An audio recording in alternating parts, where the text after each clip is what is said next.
That's cool. So you were saying that you ended up getting the book, the physical book, and Right. because it was just like too many notes to be trying to take, listening to the audio and driving. Yeah, that book, man, let me tell you, one of the things that he said that kept me hostage for a couple of days was, we don't store information that we don't agree with. And I was Wow. like, wait, what? You know what I mean? I said, let me hold up, wait a minute, what this dude just said. So I rewinded a little bit. I want to make sure, because what he said permeated my innermost being and was like, so what am I holding on to? You know what I mean? Like, what am I possessing that that I agree with, that I no longer agree with? You know what I'm saying? Right. And I think we was having a conversation the other day. It was like, it's some stuff that I recognize about me that I no longer agree with. Right. So I'm like, oh no, I don't agree with that no more. That don't serve me in this genre.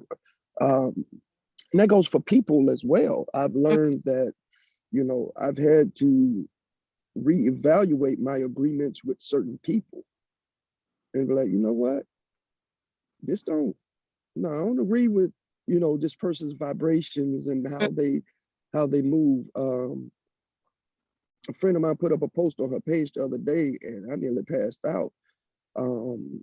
She was pretty much saying that the amount of followers that you have mean nothing if you don't have actual supporters. Whereas you got a business, you got, like with me the other day, I put up a post. I think at the time, 28 people to subscribe to the YouTube channel so that I can reach 100 to get my personal URL so that it makes it easier for promotions and things of that nature, right? So I put that post up, and that was 2 or 3 days ago. And now out of 5,000 quote unquote Facebook friends, I still need like 13, I think it's 13 more subscribers. And I was like, okay, but let me put up some meme about a relationship or put up a meme about, something funny or something, whatever the case may be. Oh, 45, 50, 60, easy.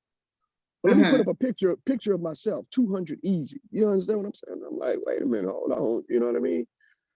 Following me means nothing if you're not supporting what you're following. You get what I'm saying? So right. My agreement with the social marketplace is changing. Right. At this juncture, I can't afford to totally get rid of it because I've built what I've built through social media.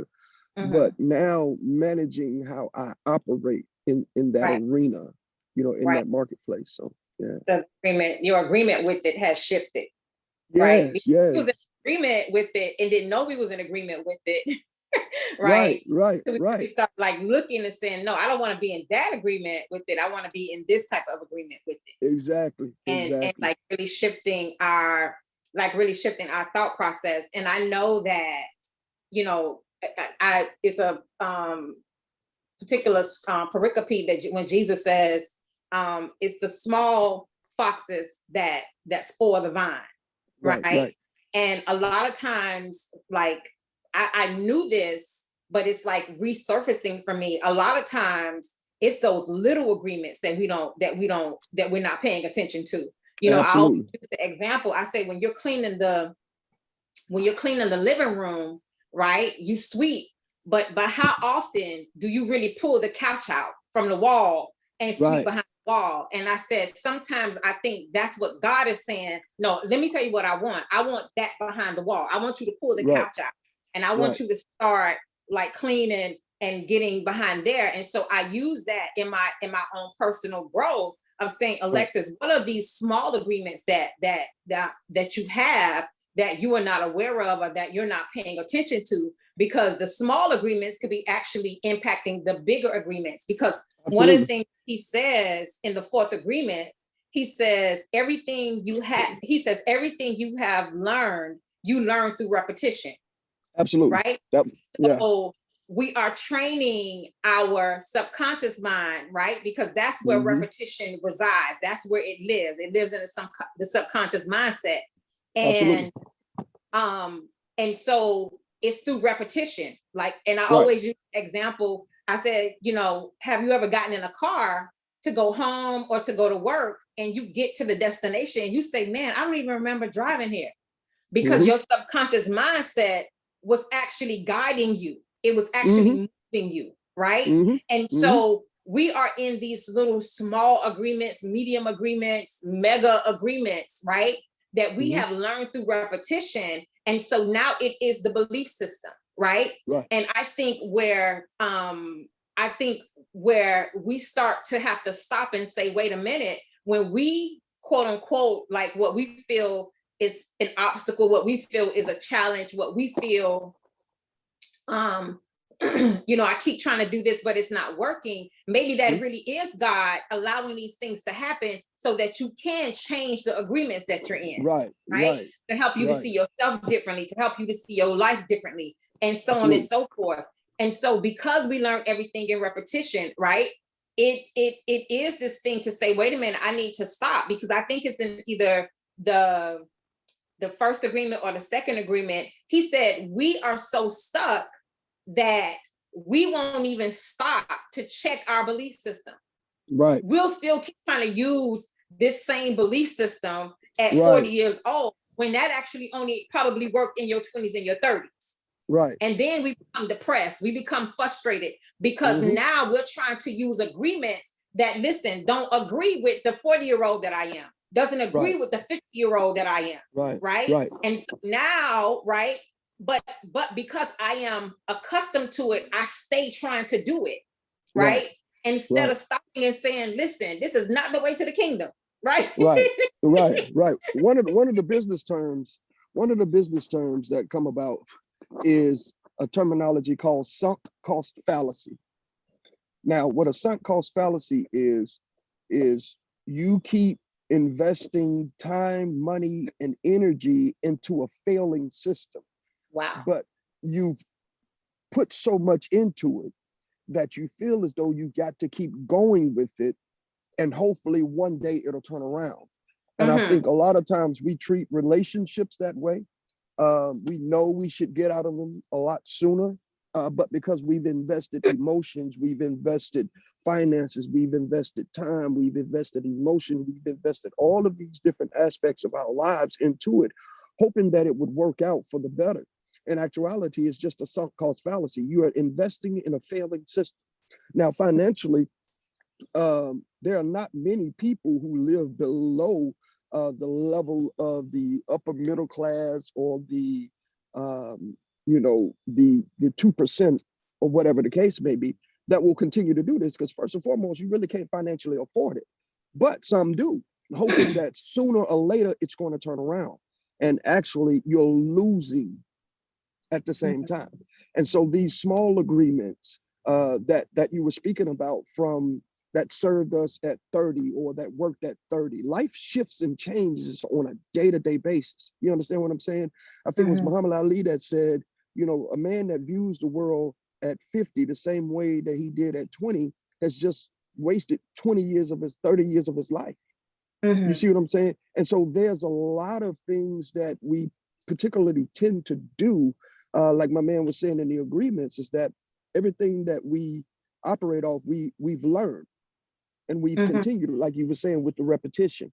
You know, you get up, you go here, you do this, you do this, you get up, you brush your teeth, you wash your face. And so that becomes part of our daily habit, that we don't stop to question some of the things, some of the things that we do.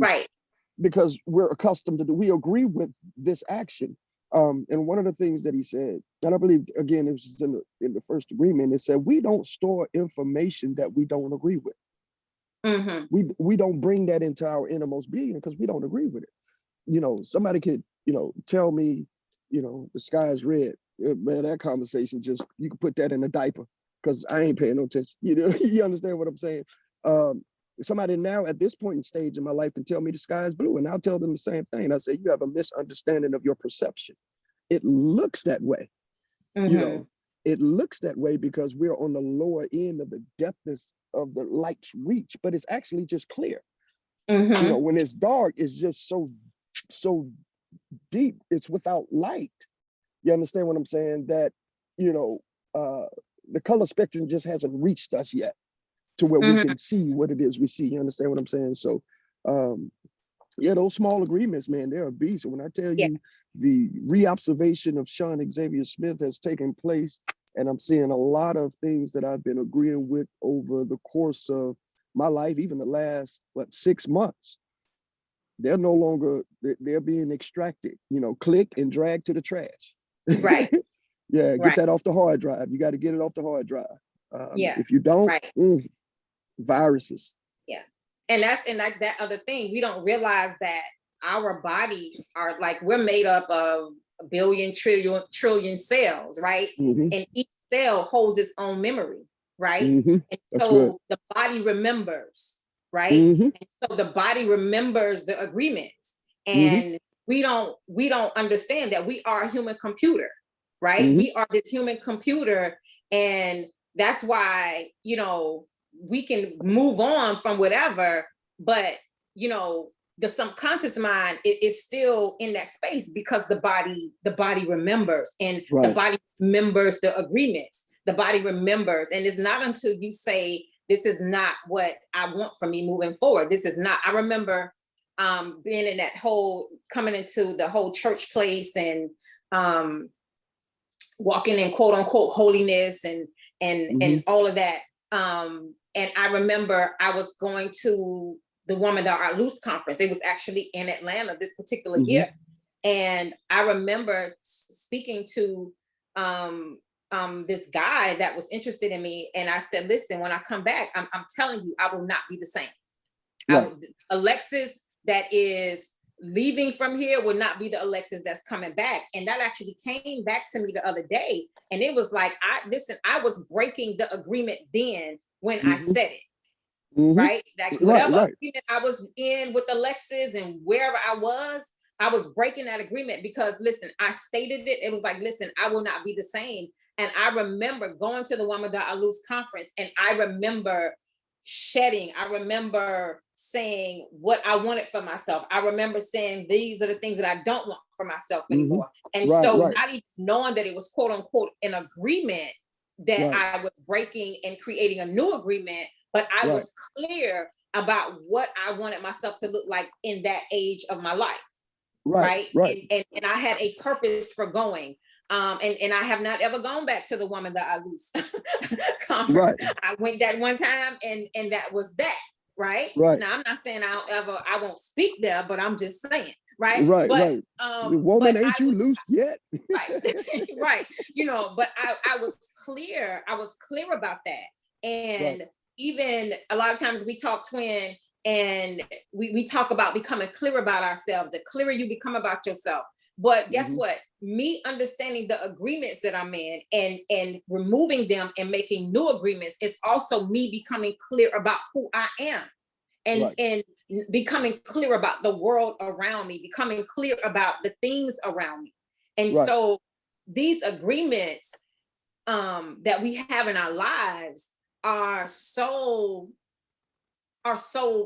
you know, on this greater scale that we don't even understand that every day we're walking in agreements. Like every day we're walking in agreements. You talked about waking up, brushing your teeth, taking a bath, getting ready, right? But how many of us really stop to say, listen, I'm going to take a bath first before I brush my teeth, right? Or, you know what, I'm not going to touch my phone for the first 30 minutes when I get up, right? We don't do things to counteract behaviors that creates non-productivity to create us to move at this higher vibration of our existence, if that makes sense. It does. And what happens is it's so hard. Listen, twin, it's so hard to break those agreements sometimes. You know what I mean? But what you and I have talked about for years is you have to be intentional. Anytime you're breaking an agreement in business or a contract breach, there's a series of paperwork that has to happen. And sometimes you got to go before a judge in arbitration and get these things resolved, right? So breaking those agreements, sometimes it requires, well, all the time, it requires intentional. First, you have to recognize a problem, have recognizing the problem is half of it, right? And then acting on whatever that problem is or the solution is the rest of it. So when we have these agreements, it's hard to break that cycle because guess what? I've been practicing and operating like this for 100 million years. Now, all of a sudden, my mind and my level of maturation is growing. And now I have to be intentional in a different way when it's easy to deal with what I'm familiar with rather than change. You get what I'm saying? I always say change is inevitable. Growth is optional. You have an option to grow whether you don't or not. You get what I'm saying? And even speaking to what we were speaking about, having to make a very difficult decision myself earlier this year, but I knew exactly what I wanted for me and what I didn't want for me.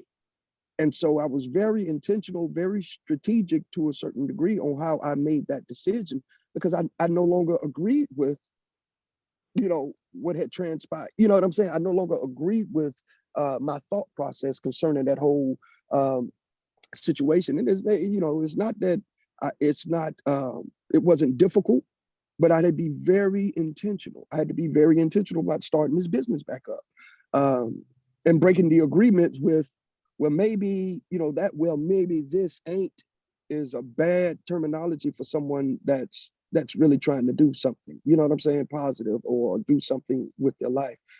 So breaking the agreements is not as easy as just speaking. Sometimes it is, because you say it with such authority that it resonates within, your cells and your memory, your muscle. When you go to the gym, they call it muscle memory, right? So sometimes you have to trick your body when you're doing certain workouts so it doesn't get used to the same routine. So if I want, more of the tricep to develop, I have to not do the exercises that I've been doing, or do them a little bit differently so that the muscle memory won't kick in. It's like, oh, okay, I know what we're doing here. It's like, running into somebody and you see the type of person, oh, I know what kind of person this is, until that person shows you something different. You're like, wait a minute, hold on. You know what I mean? This is different. This is not a routine situation. You get what I'm saying? So, baby girl, those agreements that we have, some of which, no bueno. Yeah. No bueno. Even with you talking about like it being hard, and it is hard on some levels, but the thing is, we are, like I taught a class the other night, you're in agreement with it. And I really wanted to entitle it, you're in agreement with it and you don't know it, right? That's what I really entitled to be, that's, but it was too long. Lick. And you don't know it. And the reason I, wanted to title it that, because sometimes I have clients, and when I say to them, you actually like where you are, right? Right. And they're like, what? They can't receive that. No, you like where you are. Well, no, I don't. Well, yes, you do, because you keep doing it. Right. You don't know you like it, right? Right. But you actually like moving like this. Right. Right. Unlearned lessons. Right. Right. And so until you say, listen, first of all, confess, listen, I do like it, because my behavior is demonstrating that I like it. So let's just this being confession. Let's go and say, listen, be one with self, me versus me. No, you like this. You may not know why you like it, right? You may not understand why you like it, but no, because you keep doing it, there is something in you that like this egregiousness, this diabolical outcomes, this, you know what I'm saying? It's something in you that's in agreement with saying, like, I'm gonna do this, right? Right. You're addicted to it for whatever reason. For whatever the reason is, even if it's in your subconscious mind, there is something. And so until you have that confession to say, listen, I know, listen, I like this and I don't know why. That's the first conversation, right? Because listen, healing can't start with a lie. It can't. Right. It cannot start with a lie. Right. And so having to, it's hard, but let's take down the layers. Let's kind of peel back of why am I moving the way that I'm moving? Like, let's go a little bit deeper, because the behavior is the symptom. Talk, Alexis. Listen, it's not what the real issue is, right? It's not what the real issue is. it's the symptom. And so these agreements and understanding, like, no, you have to get sick and tired of you being this way. You got to get sick and tired of you operating in this vibration. You got to get sick and tired of you of saying, listen, this is not what I want for myself. But the other thing that I do tell my clients, and to be kind to the situation, baby, you have the right. You have the right? But you also have the right to whatever consequences that's going to keep coming with these behaviors. Right. So you got to respect the game, right? You got to respect the game. Right? That's right. So that's the game. This, but then want this to happen. No. No, they don't. No, they don't want to respect anything, because I'm gonna respect the game and I'll respect myself.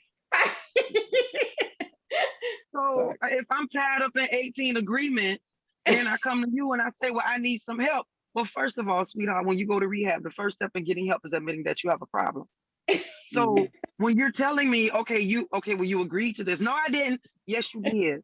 Because when you sign that paper, you agreed to it. When you put that key in that door, you agreed to it. When you let him put gas in that car, you agreed to it. When you went on his cell phone account, you agreed to it.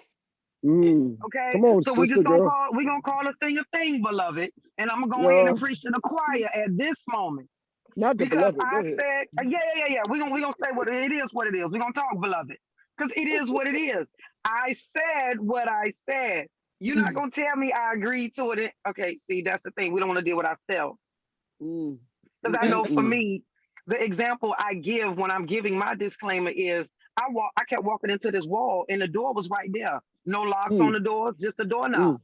All I had to do was turn the doorknob. But I'm in such agreement. I'm standing at the wall and the door is next to me that I can open.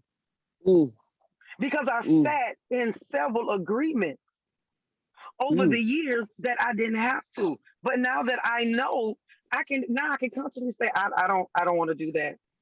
No, that's not going to work for me. But I have to continue to practice that. And that's the part they don't want to get over, that hump. They want to be right at the door, but don't nobody want to open the door. So you want to keep going around that same circle. Okay, well, until you get it right, the door going to stay closed. It's not even locked to you. No padlock, no combination, no key fob. Just turn the knob. Nobody wants to turn the knob. Because I'm going to let you tell me I'm in agreement. So now you're defensive. So now you don't want to hear the truth. Right. That's the bottom line. So I'm going to go ahead and keep breaking these agreements because I want to see me. But you know what? But see, that's the thing. You have to want to see you. And you have to want to see all parts of you. My therapist says all parts are welcome. All parts are welcome. He said all parts are welcome. Right. But see, we want to pick and choose which parts we want to be there.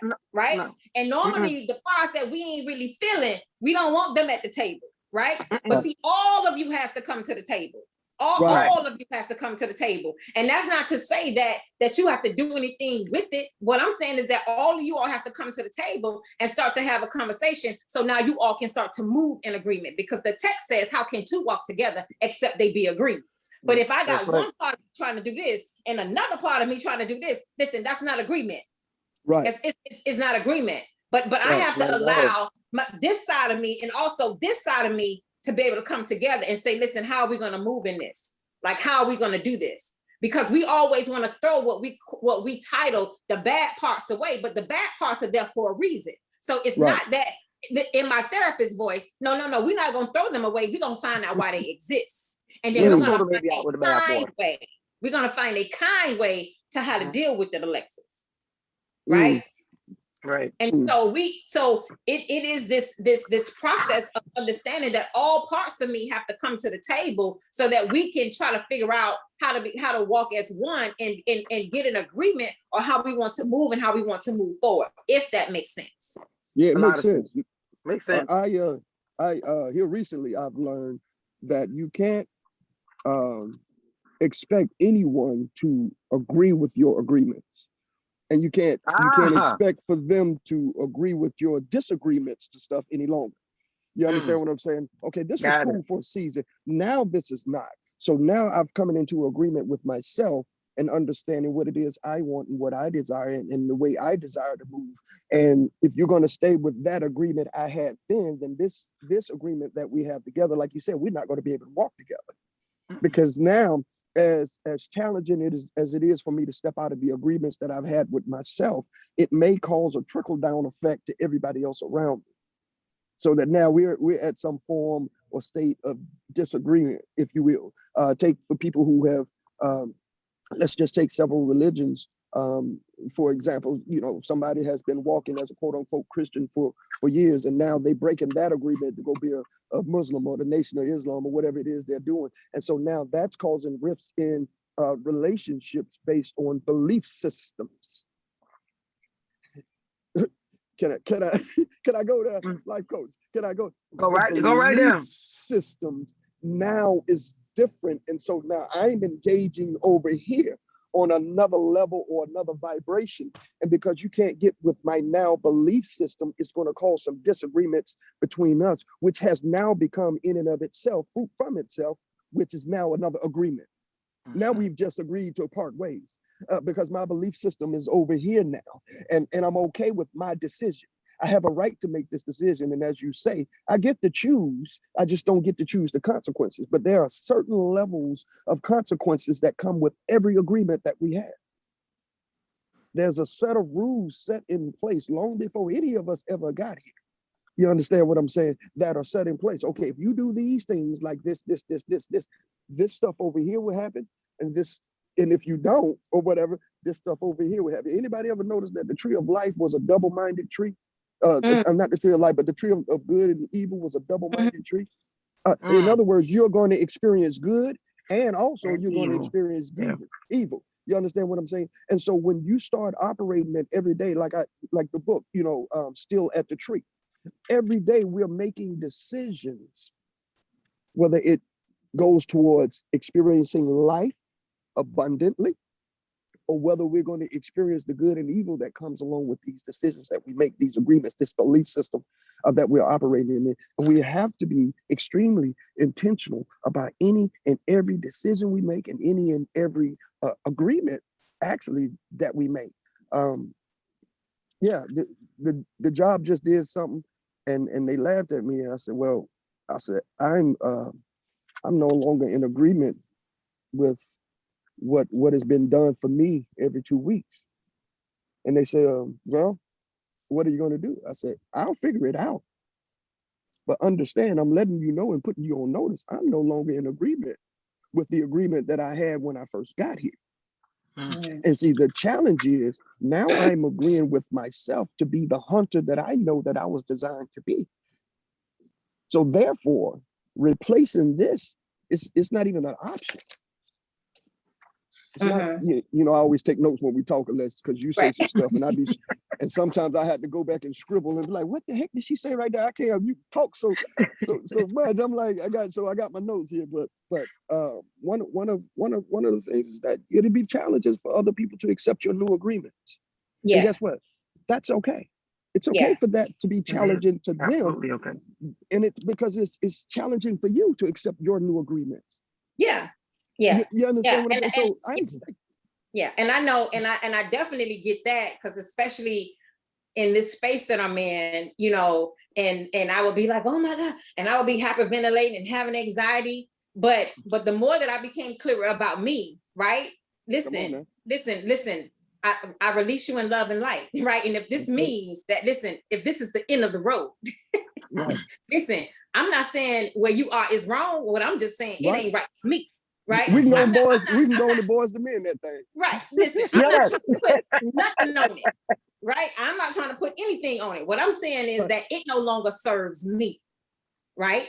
And so if it no longer serves me, why would I keep trying to eat food that don't want to stay down? Oh, listen, right there, you done lost all your amen. Listen, why would I want to do that? Listen, me wanting your approval of me greater than me wanting to be free and be happy and be liberated.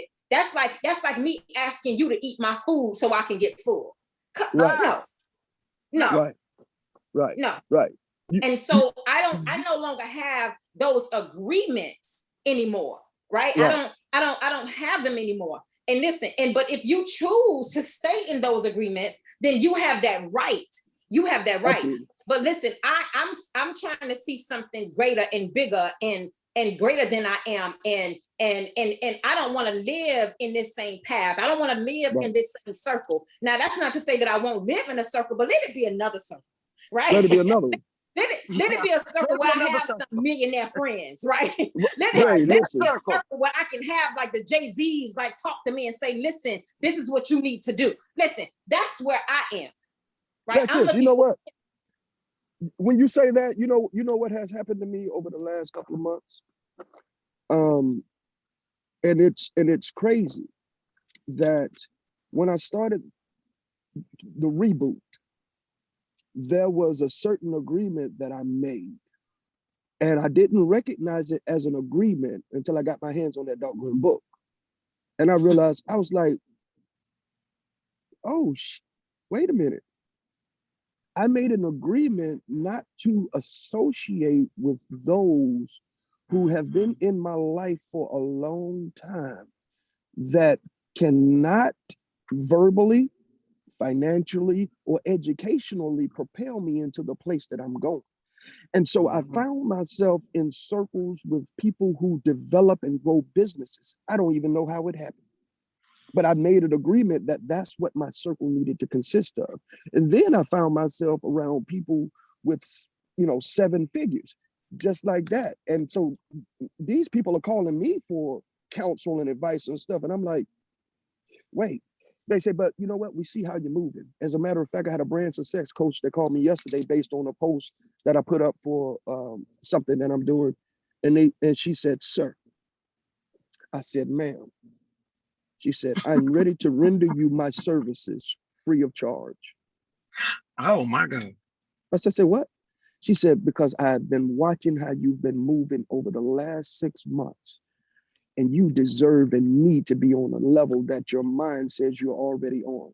So I'm going to do and render my services to you. We're going to have a meeting. And when we have this meeting, if you do exactly as I say, I guarantee you within the next 6 months, you'll find yourself in another tax bracket. I said, well, let's do this. I'm in agreement with that. Now, what I have to do is be in agreement with the work that's involved with getting there. Because one of the things I've learned is that Mr. Sean Xavier Smith has to be uncomfortable. And a lot of times we don't want to get uncomfortable so that we can be comfortable. Right.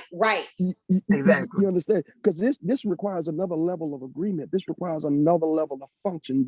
Requires another level of me moving a different kind of way so that I can achieve that which it is I'm trying to achieve. Whereas I would go spend X amount of hours over here. And people say, you don't go out, you don't do this, you don't do that. Well, while y'all are doing that, I've made an agreement with myself to build a particular type of company that requires my total and immediate attention at all times. If it's not here, here's my order. If I'm not spending time with God, if I'm not spending time with my son, I'm spending time with my business. You understand what I'm saying? And in doing all those times, I make sure to spend time with myself because that's important too. You get what I'm saying? So there are sometimes I'll put my phone on do not silence or leave me alone. That's what I call it. That's the leave me alone button. I'm gonna put it on the do not disturb because I really just don't want to be disturbed. Because I need that time with me to refocus, to readjust, to realign my activities and where I'm going and what I'm doing, who I'm associating with, who serves me now in this portion of season in my life. I just turned 50. And I'm a different 50 than I was at 49. It seemed like soon as that clock hit, there was something that stood up in Sean Xavier Smith that said, wait a minute. Okay, we've made it to this is what I said. I said I lived 2 sets of 25s. I said, now in these 2 sets of 25s, Mr. Smith, what have you learned? And the most consistent thing that I've learned, the one word that popped up, Miss Alexis Michelle Cole, life coach, was boundaries.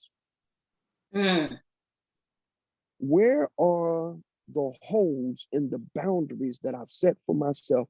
And what new boundaries am I willing to establish and set up to keep people that don't need to be in out? And the ones that are in, give them freedom to leave should they desire to. I ain't holding on to nothing or nobody. You want to go? There's a door. Everybody got different kind of keys. So once you go, you take the key that you had to be in this area with you, because it don't lock from the outside in, it locks inside out. You understand what I'm saying? So once you go, getting back in, it's going to be very challenging, because I have to see new agreements in you now. You see what I'm saying? Because everybody that comes into your life doesn't necessarily need to make their way into your heart. And like you say, with when you're talking about those new agreements, why would you eat something that makes, I think about, watch this. I think about, when you said that, I thought about being lactose intolerant, and it happened all of a sudden. So I know now, if I'm going to get me a ice cream, I'm being intentional that I know I'm gonna be real uncomfortable after I eat this ice cream, but I just want it so bad that I'm gonna go on and eat it. So I might as well prepare what's gonna happen after I eat this ice cream. But I want this ice cream that bad, that taste, you know what I mean, of ice cream, that whatever agreement that is I have with that ice cream. But I just know that I don't want no lactose, because that's just different ice cream. You understand? I want this ice cream, get this ice cream. But I'm also mature enough to know the responsibility or the consequences that come along with me eating this ice cream. So I'm gonna be in a place that I can be comfortable in my uncomfortableness. You know what I mean?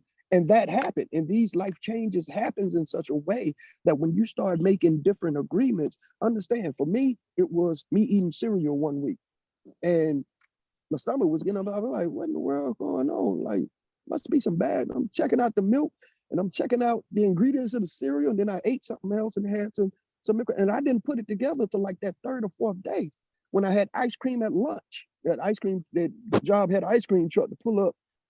And I got me some ice cream off that truck. And my stomach was like, hey, partner, let me explain to you what's happening. You no longer agree with ice cream. Right. There's something in the ingredients that you no longer agree with.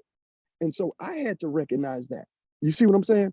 And that's like what you were saying. You know, when you no longer agree with stuff, sometimes it's over a period of time, and sometimes it happens instantaneously. But you have to recognize it. Like I had to recognize, because I thought I was eating bad food for the week. I said, man, I know good doggone well I ain't eating no bad food for the week. But what's been the consistent thing this week that I've had that's causing this disruption in my system? And it turned out to be milk. Right. But I had to recognize it. You understand what I'm saying? I had to recognize it first. After I recognized it, I acknowledged it. After I acknowledged it, I confronted it. I said, well, I'm still going to eat my cereal. So now I got to find a different kind of milk. You understand what I'm saying? So I went to almond milk. That's working out fine for me. Right. But it happened just like that. And a lot of times our agreements, or our disagreements with our agreements happens just like that. Right. And that's a perfect, I think a perfect analogy, like even like with food, like we can eat it, and because we've been eating it for so long and our body is saying, no, I no longer want that. Like for me, tomatoes, like my body just doesn't want tomatoes, right? Like I love tomatoes, right? But like and it's something in me, I'm just like, I don't want the tomato, right? So I'm not trying to force it. Like I just listen to my body. And I think the tomatoes, you have tomatoes in your salad, you got tomatoes on this, you got tomatoes on that. And it's like, but it's familiarity, right? It's what you've been in agreement with for all of this long time. And you think you just have to have it. But the reality is that you don't. One of my spiritual teachers is Dr. Joe Dispenza. He's a neuroscientist. And he talks about the subconscious mind and how do you begin to change your habits. And one of the things in one of his videos, he says, you know, we are controlled by social media and all this type of stuff. But what we don't know, when we first wake up, we are in what they call the theta state, right? So that's the hypnosis state. So if the first thing I'm doing is grabbing my phone, right? I'm being hypnotized by social media. If that's the first thing that I'm going to. So he suggests that, you know what, don't touch your phone when you first get up for the first 30 minutes. Don't touch your phone for the first hour. Like, what can you do when you first get up that doesn't involve your phone? But again, we are familiarity, we breed it and we thrive in it, and we keep reproducing it. Like I talk a lot of times about, you know, we're always producing, we're always creating, right? Now, it may not necessarily be something that you want, but we are creative beings. We are always producing, and we can either produce on a low vibration or we can produce on a high vibration. But at the end of the day, we are always in this constant state of creating and producing because our words, because of our behaviors, because of our outcome. I tell people, pay attention to what you're doing, not what you're saying. Right. Because what you're doing is what you're in agreement with.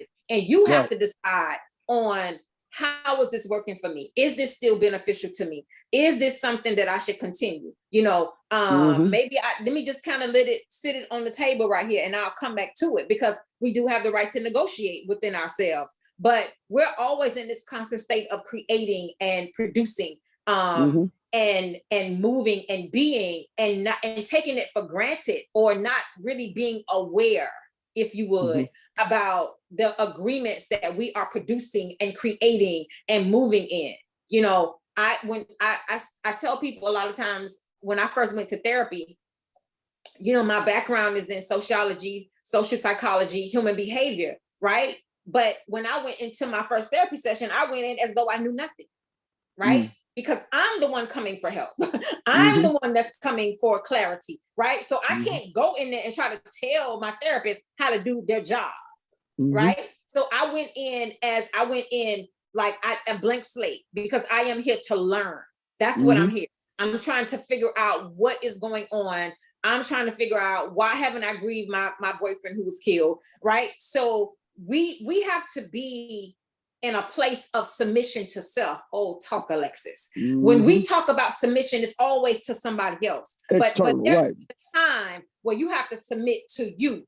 You have to submit to yourself and say, listen, I know what we normally do, and I know how we normally get down, but we can't do this today. That's right. So I'm going to sit. Somebody in you has to have authority. Right. You understand what I'm saying? Like, no, you need to just sit down and be still and listen. And even when my therapist would ask me certain questions, I would say, listen, I don't know, or I don't know how to answer that right now. I wouldn't even try to search for an answer, because the academic side of me would want me to search for an answer. Right. Okay. Or because of my experience, I have to have an answer. And I was just sitting, I don't know. I'm not sure. You know, I don't really know how to move in that. And that's humility. Oh, talk, Alexis. That's humility. Right? To be humble towards yourself. And be in the seat of learning, to be in the seat of receiving. And when I decided that I was content with my therapy experience, this is what my therapist said to me. He said the student has now become the teacher. That's what my therapist said to me. But I did intense therapy, right? I wasn't playing. Right. Because I had 25 years of listen. But he said the student has now become the teacher. And so, but I position myself in a place of learning and healing and growing and evolving, right? And when I went in, I didn't know everything. And when I would leave, I would listen to my therapy sessions, because I would record them. I would go back and look over my notes, and I would study them for like 3 and 4 days. Like, no, be in a place to receive so that you can grow. You can't know everything. Right. You cannot. Right. And so I had to make an agreement to submit myself to myself. If that makes sense. It makes plenty of sense. I'm definitely, as always, when we talk, and you propose sometimes some challenging statements that when we get off the phone, I'm like, now wait a minute, you know what I mean? Hold up, wait a minute, hold up. How do I be kind to this level of disrespect I've found that I've been treating myself with? How do I deal with that and not get into a place of depression or anxiety about, oh my God, this has to change, this has to change. And we talk about steps. And one thing for me is step one, you just heard some new information, right? You just heard some new information that registered a little bit deeper than your ears. So now we have to deal with this new information. Journalists say all the time, you can't hold me with what I've printed or what I said when new information has arrived. I have a right to change my mind based on this subject, based on the new information I was just presented. And so anytime we're challenged with new information, we got one or two things. We can take it, grab it, agree with it, and hold on to it and store it, or we can discard it. But one thing about a trash can, if you never empty it, it's still there. That stuff is still in there. You can go in and grab it, and guess what? There's a button on there that you right click, restore. So you can bring that information back. Because some things we don't agree with, God makes sure it downloads to our hard drive so that one day that information pops up. It's like, oh, this is what this person said 17 years ago, or this is what this person said 8 years ago. Here recently, I got a call from my ex-wife, day after my birthday, June 6th. I got a call from my ex-wife. And I hated to do this. I was asleep. And when I woke up, the phone was ringing. And I have started that not looking at my phone when I first wake up, because I know that stupor that you're in and information goes in immediately. You understand what I'm saying? And so I was like, I looked at the number and something in me jumped, because I recognized that number, but their name is not stored in my phone. But this is somebody that I know. And I picked up the phone hoping that I can recognize the voice. And she said, well, hey. And I said, the voice sounds familiar. The number looks familiar, but I still don't know who this is. And so the typical, hey, what's happening? Who is this? And she was almost offended and appalled that I didn't recognize. Oh, well, this is so-and-so. And the name still had to register me. I was like, oh, hey, because now I'm thinking about the number, now the voice. Now I know who it is. Mm-hmm.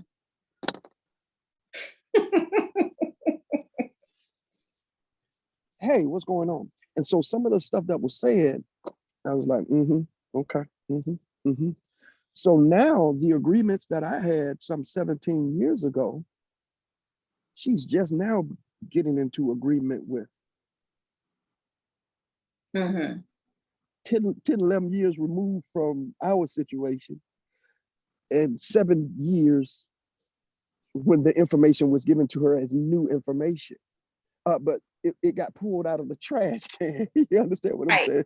And now I'm confronted with, oh my God, this man said this 17 years ago. Or this man said this 20 years ago. You understand what I'm saying? So that new information causes us to be challenged with whether we're receiving it or not. But if it's for us, God, to make sure it stays on that hard drive so that one day it can be recollected or it can be pulled back up. And now we're faced with it. It's no longer new information. It's what's the information that I've been holding on to all this time? What do I do with this information? Right. So it was new information when I heard it. And so when you and I talk, I get this new information, and I've had to learn to agree with whatever new information that I have that's meant for me to have, and it hits me in a different way other than the ears. We're going to start dealing with that now. So now we got to carve out some time to deal with this now, because I don't want 4 or 5 years of this being stored on a hard drive and me not using it. Right. As a graphic designer and an editor, nowadays, when I don't have stuff that I know I'm not going to use, I immediately discard it. I don't want it sitting there. I don't want to entertain it. The other day, I was sitting up and somebody said something, and they said, well, why do you act like that? I said, sir, when I hear from truth, I don't entertain lies. The boy dropped his phone. He dropped everything. He said, what did you just say? I said, when I hear truth, I no longer entertain lies about a particular matter. So that means the conversation has just been cut short, because truth is pure. It is what it is. There is no lie against the truth. So once I hear truth, lies will no longer be entertained. And I said, the one thing I've always told people that I deal with is I can cover a truth. If you're being truthful with yourself, if you're being truthful with your situation, with your position, where you are in your life, if you're being truthful with it, I can cover that. But I can't cover lies. That's not in my makeup to help you cover how you're being deceptive to yourself. Right. Right. You are willingly a participant in the deception of self. And so as we talked earlier this year, I couldn't betray myself. I can't betray myself. And I'm in a position where I can't betray you either. And I'll allow for you to operate in such a way that you're going to agree with this lie, although you have every right to.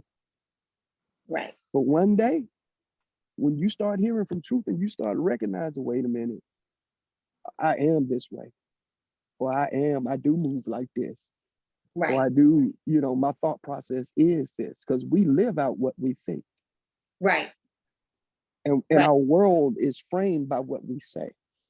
Right. The words that I speak frame the world that I live in. Right. Your word is your one. Yeah. That's the one.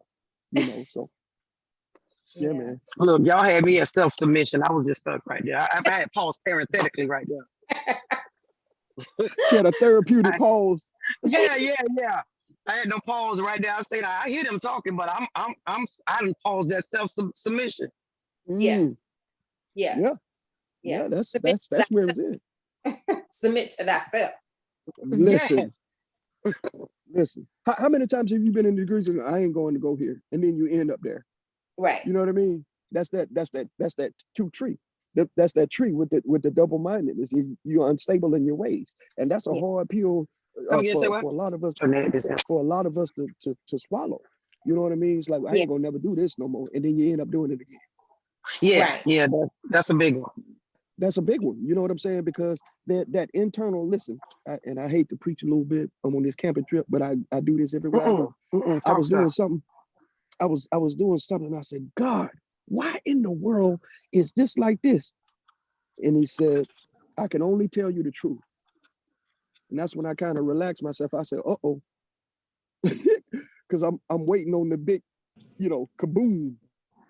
And he said, this whole thing started with a fight.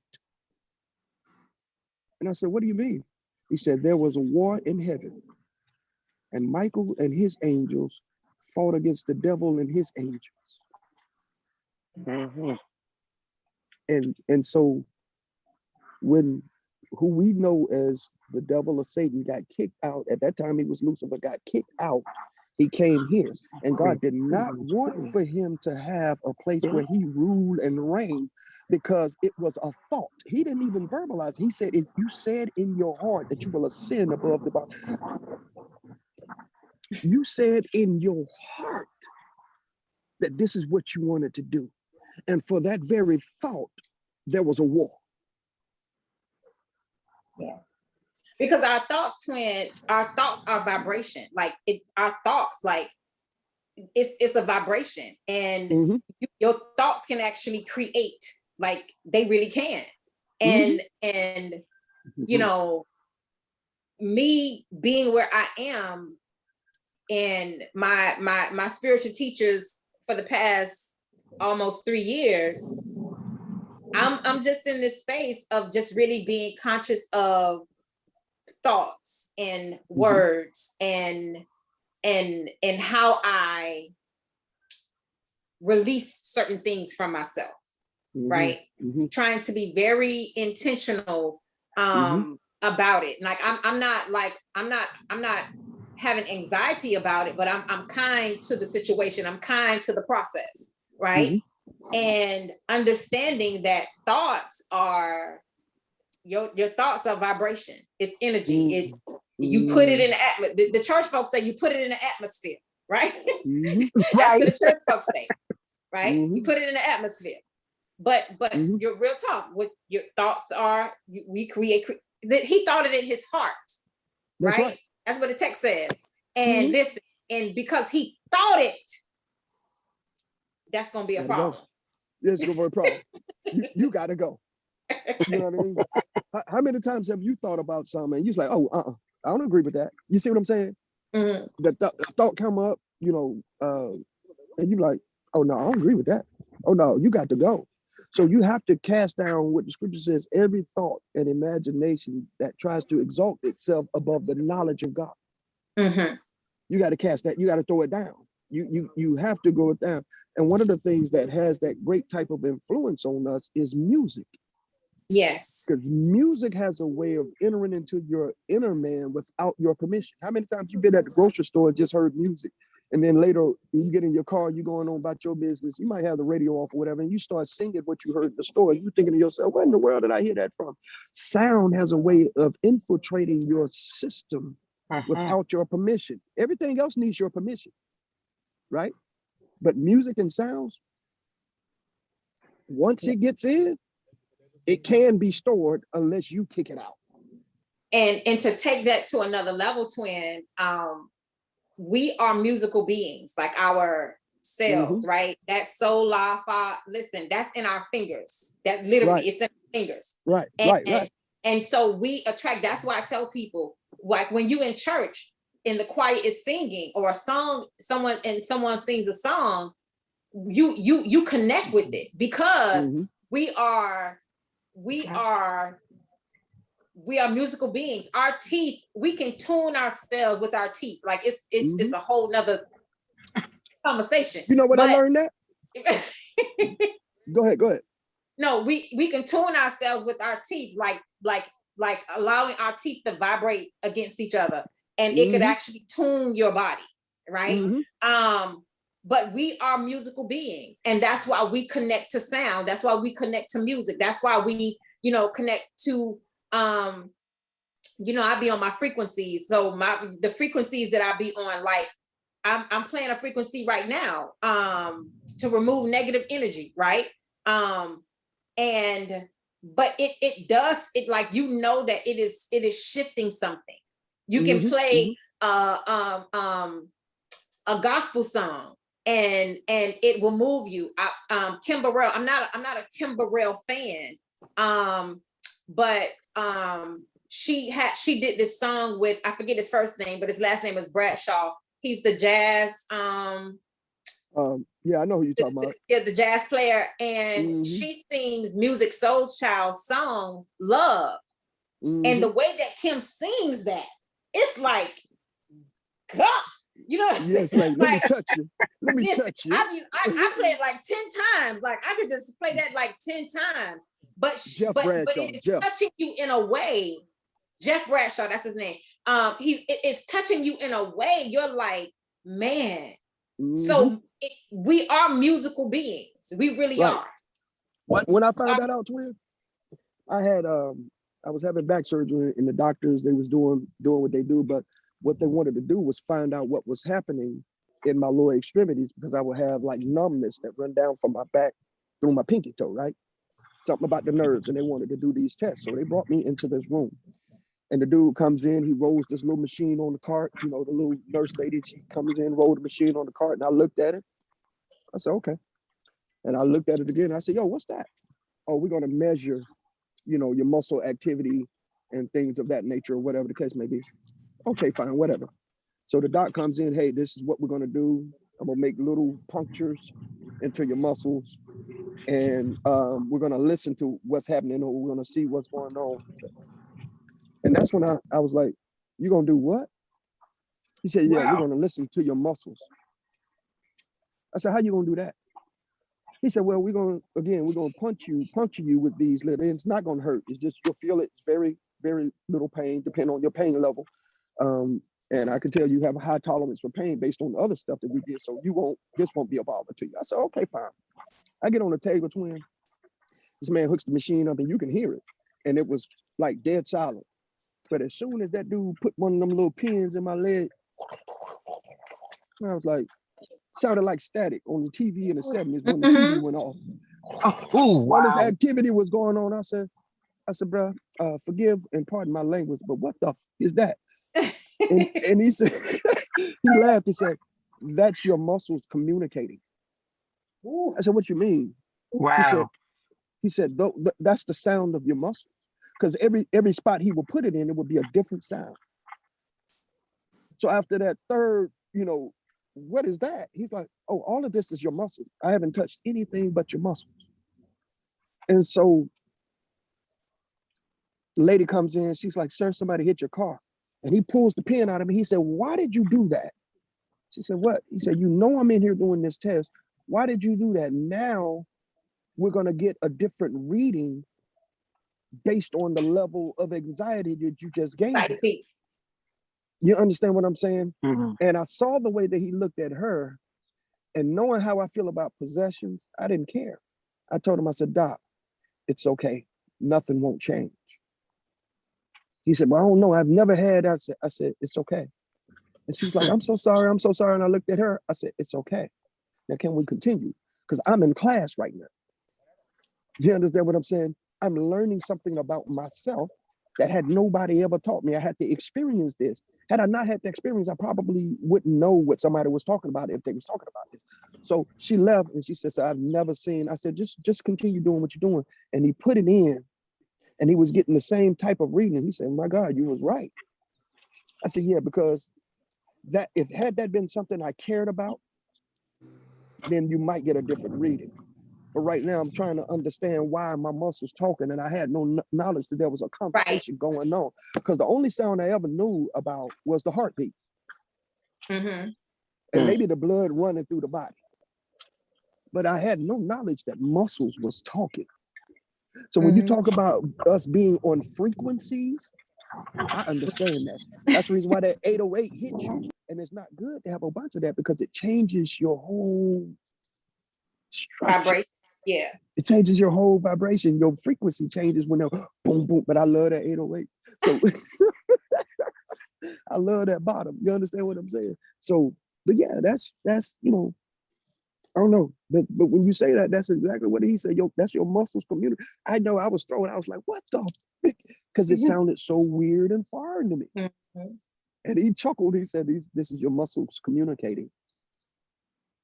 So you mean tell me I've been walking around in my life, I think at that time, 30-something years, without recognizing that there was a whole conversation happening within the context of my body, outside of my knowledge, within me. There's conversations happening inside of me that And I have yes, no all idea. the time. All the time. Wait, All the time. did we not just talk about this on Tuesday when I said I was hearing those voices and I say, y'all don't hear that?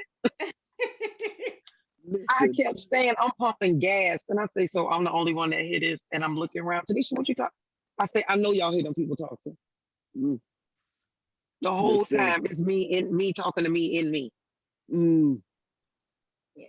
mm. I'm gonna turn you on. His name is John Limpton Twin. I think his name is John Limpton. His last name is Limpton. I don't know if John is his first name. Spell I can't remember. last name. Limpton, Lipton. And he is like the tea. yeah. Yeah.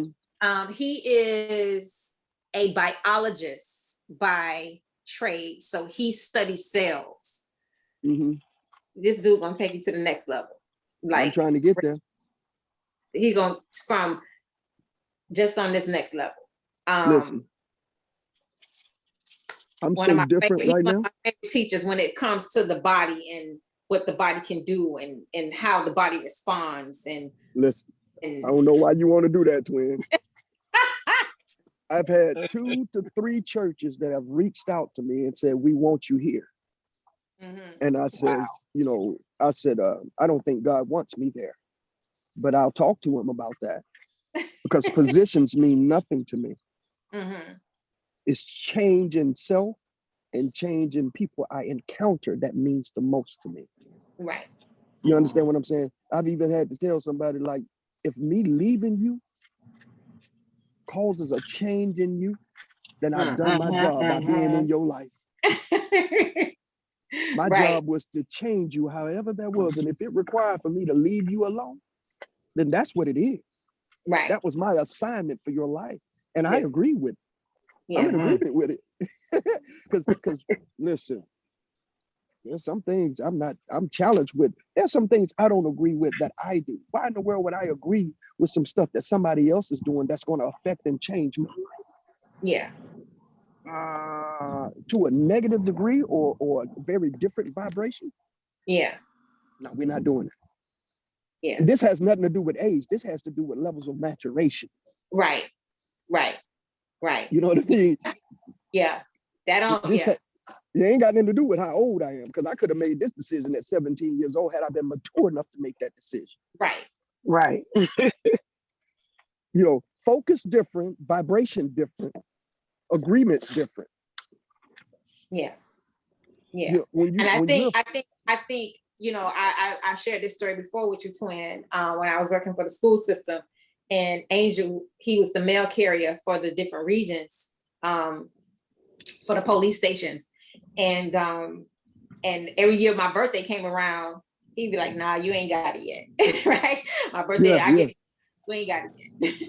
He said, nah, you ain't got it yet. So like 7, 8 years, Angel was saying, you ain't got it yet. But then like the last year before I stopped working there, he was like, he said, you almost there. You almost there. When I turned like 36, 37, it hit me what Angel, I said, I get what Angel said. Listen, he was saying, you ain't a woman yet. Alexa. Whoa, watch out there now. It ain't on you. See, because when it's on you, it's going to be on you, right? Listen. It's going to be on you, right? Listen. You ain't got it yet. Listen, it ain't there yet, right? And so a lot of us are walking around as female adults and not a woman. Oh, Alexis. Preach, Alexis. Right, because we're in agreement with being little girls. We're in agreement with throwing tension tantrums. We're in agreement with thinking our vagina and our breasts and our bodies, you know, dictate who we are. Listen, because let me tell you something. A real man, listen, that may draw him, but it ain't gonna keep him. Oh, Alexis. Nope. We get going. Alexis. We get going like quick. Baby used to tell us, he said, you are more than your hips, lips, and fingertips. Yeah. Like, no, baby, no, can't do you pay your bills on time? Listen, how do you handle money? Like, listen, if it really boiled down to where we had to grind it out for a little bit, can you turn nothing into something? Like, could you go into the cabinet with what's there and make something happen? Listen, I asked the young lady the other day, she said something to me. I said, she's like, you know, such. I said, baby girl, where's your hocus pocus? Oh. She said, what? I said, do you have any abracadabra? Oh, all right. And she looked, I said, see, you're not ready for me. Because I'm going to need you to have some hocus pocus and some abracadabra. Right? Because if you ain't got that, mama, you're not ready. The magic.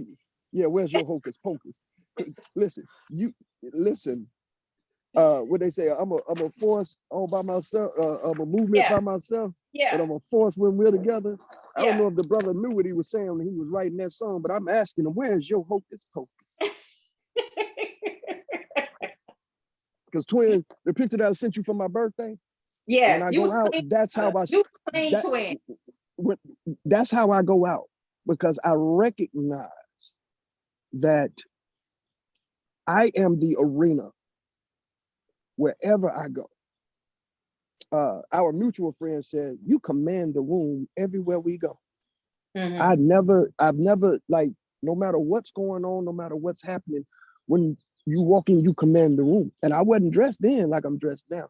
I said, it's presence. It has nothing to do with me as a person, because there are entities, principalities, and powers that recognize and draws attention this way. It's almost like the spirit realm and say, oh, there you go. He's here, not he being me, but there's a presence that comes along with me. You understand what I'm saying? No matter how I'm interacting, this young lady brought her baby up to the job yesterday, brand new baby. And, you know, the baby was interacting with all these people. And I walked in the hallway where they were. And immediately you see the baby just kind of doing this to turn to see. And the baby looked, and we locked eyes. And I said, tell him, I said, I love him. And the baby's sitting there doing this. And then she just kept, we sat there eye to eye. This is like maybe a month and a half, 2-month-old baby. You understand? And we sat there and we locked eyes, and the baby was just like sitting there. And I said something to her, and this little baby had the biggest smile on her face. And then when the lady was, I was like, wow, y'all have a good day, or whatever the case may be. And then as they was walking away, this baby was doing this. And the dude looked at me, I said, it's presence. Because see, if one thing I know, babies and dogs that really love you, they can determine who's good for you and who's not. They know. There's some type of intuition that they have, that they know that this is a good person. Somebody left my house. Somebody came by my house, sat on my couch, and I had a dog. You remember my boxer? My boxer Q. Yeah. And so when they left, I let my dog out, and my dog sniffed around the spot where they were sitting. Sniffed around in that spot. He lifted up his leg and urinated. Now my dog Q never did that in the house, never. But he smelled where they were sitting and urinated right there on the floor in front of where this person was sitting. And I looked at him and I said, Q. And he looked at me like he was gonna get in trouble. I said, thank you. Now you need to go outside. We can go outside to finish your business because we ain't finna do that again. Right. But I looked at him and I said, thank you, sir. Because I was wondering. Yeah. You know what I'm saying? So they know, but it's presence. Yeah. And once you get that man or that woman presence on you, it has nothing to do with what you're wearing and how you're wearing. It's how you carry yourself in what you're wearing. You understand? And yeah. So, well, I want to thank you all for joining in on this conversation about the 4 agreements. I have thoroughly enjoyed. Thank you for allowing me to share this space. Yeah, thoroughly enjoyed. The last discussion is going to be on Thursday, this coming Thursday. So Twin, if you would like, you can get on. What time? At 7. Just send him the link, please, and thank you. Yeah. At 7. What chapters you doing? So we'll just be doing I don't know, I got the syllabus. I'll send the syllabus to you to let you know. Okay. Yeah, 7 p.m. I'll look at scheduling. I don't think that I have any meetings during that time or anything, play rehearsal or anything like that. So I'll definitely. Okay. All right. So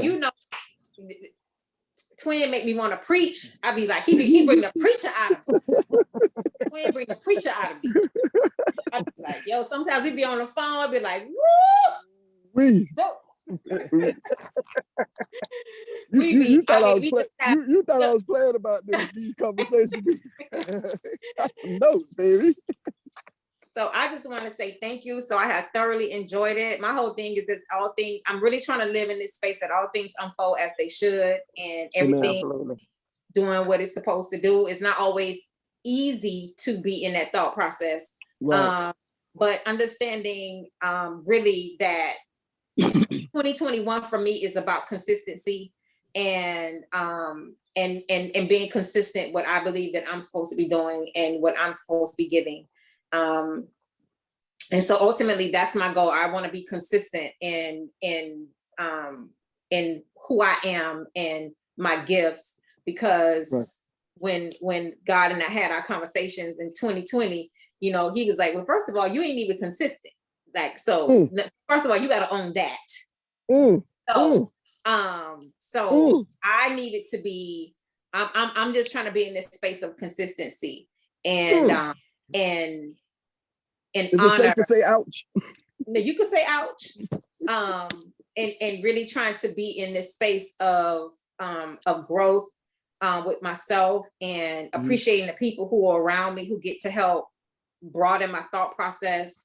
And so, you know, we always vibe very well in our conversations, and that's one of the things I truly appreciate about you. And I just want to thank you, and thank you, Tosh, for getting on. I know that you had your thing this morning. I did, but I had to reschedule, so it's okay. There was an issue, and I did not get upset this go round, so we handled it. Okay. Yeah, okay. So we will absolutely revisit that on next week. Not a problem. Okay. Well, hopefully I'll see y'all on Thursday, and thank you again for discussing the 4 agreements with me by author Ruiz. And so I'll see y'all on Thursday, hopefully. All right. Y'all enjoy the rest of y'all Saturday. You do the same. Thank you. Bye-bye.